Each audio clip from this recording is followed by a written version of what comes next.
What's up, everybody, and welcome to my NXT review, the fallout from Halloween Havoc last Saturday. If you have not checked out the Halloween Havoc review, please go watch online right now. It is up, so go check that out. But it is Tuesday night title fight, and with both sets of tag team titles on the line, we kick it off with Kaden Carter and Casey Catanzaro versus Zoe Stark and Nikita Lyons. Immediately, as soon as the show even started, no entrances. The match was going on right now. Of course, the big announcement, just you know how NXT does the whole title match thing and stuff. But yeah, a lot was going on in this match. Which the first part, well, I guess this match was restarted two times, well, once, but it did end up with Stark and Nikita Lyons win the tag team titles. But then you have to go back and look that Kane Carr did tag in Casey, and well, what was it? Casey had tried to reverse the Stark's Tilt World GTS and all that stuff. But Stark ended up rolling her up for the win. But then another referee basically came out saying we need to reset the match. Because, yes, like I said before, Kate and Cara did tag in Casey. So Casey was never the legal person. But right after that, they restarted the match again. And it ended up with, Casey and Kate hitting their finisher on Nikita Lyons for the win. I think, I don't know if this is Nikita's first pinfall loss on here, but some would say this was like a dusty finish. Yes, it was. But still a very good match in general. But I didn't expect them to restart it. But yeah, dusty finish right there, whatever you want to go with that. But yeah, good match to kick off the show. Right after that, they know they had an Ilya Dragunov promo. Basically talked about JD McDonough, talking about I had to banish him from NXT UK, and he was so close to getting that NXT title and beating Breaker, but JD got in his way again, and he said he's going to end this once and for all tonight. Next, Wesley, the new North American champion, came out. Um, he came out basically talking about, he wanted to speak his mind. He had the roughest 11 months of his life. Fans chanting, "You deserve it" to him. He said, "Yeah, hey man, y'all making me emotional right now." The fans was cheering. Said he never thought he'd be in WWE. He never thought he'd be a singles champion. But they motivated him when he was lost, when he was in the dark, and he had nowhere to go. He's finally has validation in his life, what he's been searching for, and that he belongs here. Okay, and he loves what he does. As the fans chanted, "You deserve it." He said he didn't think he deserved all love, but he said, but the fans went on to say, "Yes, you do. Yes, you do." And as he's cutting his promo, Grayson Waller comes out there and got a lot of boos, talking about how Halloween's a stupid holiday. And, Wesley talked about, hey, man, what you doing? You lost, okay? You lost your match. You got lost in a casket match. Waller talked about, listen, man, I was put in a casket match, in a casket, okay? Nothing happened. I still got more wins over Apollo Crews. Next thing you know, from Monday Night Raw, R-Truth shows up. R-Truth is here, does his what's up thing. He's dressed as the Joker, and then talks about how, it's Halloween Havoc time. But Wallace said, listen, Halloween Havoc was 3 days ago. All right. Truth said, hey man, where you get that cool British accent from? He says, I'm Australian, not British, okay? Halloween Havoc already happened. And even Wesley said, yeah, man, it happened a few days ago, dude. It happened.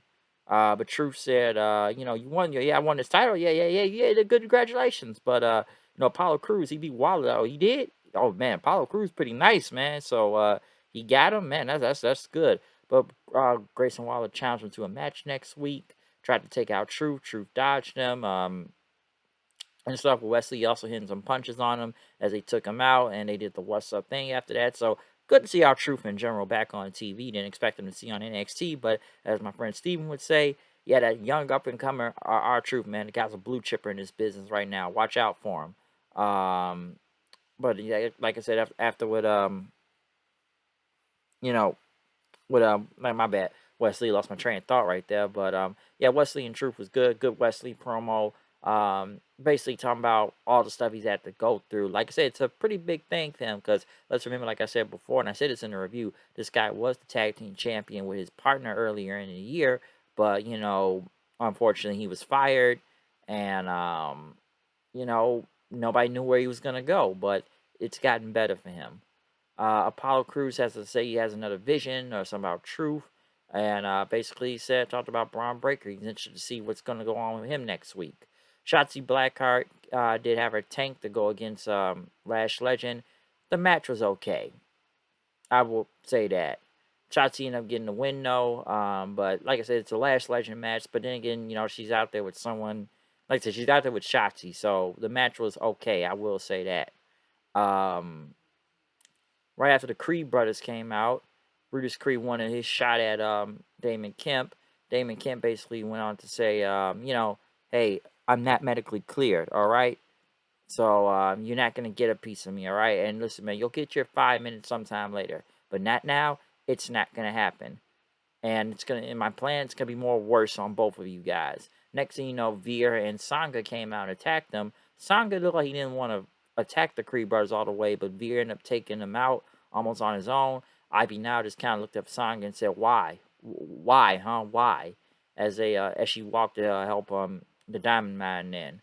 But yeah, Sangha and Veer, we'll see where this goes. And Shear's basically back, by the way, at this point. Sangha was a little bit more reluctant to be healed, but we'll see what happens if they can get the full end this year back, even though they're here right now.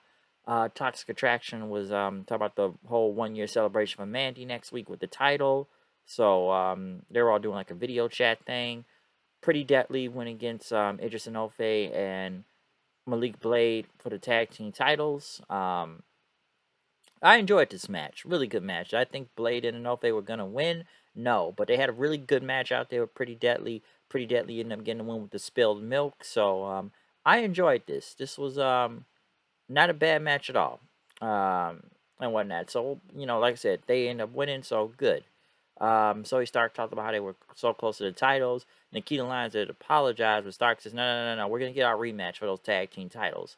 Next, Discount Wyatt family, the Schism came out with their, their mask and everything. They're the negative twos and whatnot instead of the ones. They're the negative twos, but, they're talking and basically, both Gibson, GYV, they take their mask off and, talk about what's going on. Um, talk about the greater good and all this stuff. And Joe Gacy still talking. I was halfway paying attention, just to be honest. And I just wanted to know who this person in the red hoodie was. And at first, I didn't know who the fuck this was when they took off their mask. I'm like, who is this girl? Like, I've never seen her. But it is Simmone Johnson, The Rock's daughter out there. Which she is now Ava Raine. That will be her new name now. And that she is in the Schism. So all four roots will be one tree. Do I think she will make a difference in this whole group? I don't know. Good for her on making her debut and stuff, but I don't know if this is gonna work. Okay, maybe it will work. I'm willing to give this a shot, given that they added her to it. But this whole cult thing with Joe Gacy and the whole Cameron Grimes feud, like this the thing is so bad. Okay, like GYV just needs to go back to normal at this point. I don't know where this is gonna go anymore. Will adding the Rock's kid to this make any difference? I don't know, but we'll see what happens. But like I said, The Rock's daughter is making her debut. Is now Ava Raine. So we'll see what happens. They then went to some phone call with, talking about darkness and all this stuff, calling to the performance center. So yeah, more dark people, the scripts already talked about the scripts. So there you go. Indy Hartwell went against Saul Ruka. This was a pretty quick win. Indy Hartwell won. Electra Lopez came out and attacked, basically saying she's back. So since they won't keep her with Legado del Fantasma on SmackDown, I guess they decided to keep her in NXT to do whatever right now. But still think it's crazy that they took her out of Legado. Chase U happened. Andre Chase talked about where where Bodie Hayward was. Duke Hudson said, I'm not sure where he is right now. Next thing you know, I guess he was supposed to give a report apparently, but Duke Hudson basically took his seat. He didn't take notes. He said he's got on mental mat and stuff. He ended up taking a pin from another student there. So I don't know if it's like, I think we said this. Me and Kyle said this the other day that is he there to put a wedge in Chase University and make everyone just have them almost go against each other, from Hayward to Thea Hale there and Andre Chase. Don't know, but we'll see what happens. They had a Roxy promo. Talk about, she's found a new belief in herself now since beating Cora Jade, so we'll see what happens after that. In the main event was Ilya Dragunov versus JD McDonough. I enjoyed this match. This was a hell of a match. Okay? Hell of a match out there. Um, especially going to the end of it. I know they kept saying Dragunov was hurt with the taped ribs and everything and stuff. You know, he had a lot of tape on him. But when he went for his torpedo Moscow, um, and whatnot, damn near collapsed and tried to go for it again. Basically, JD, attacked him.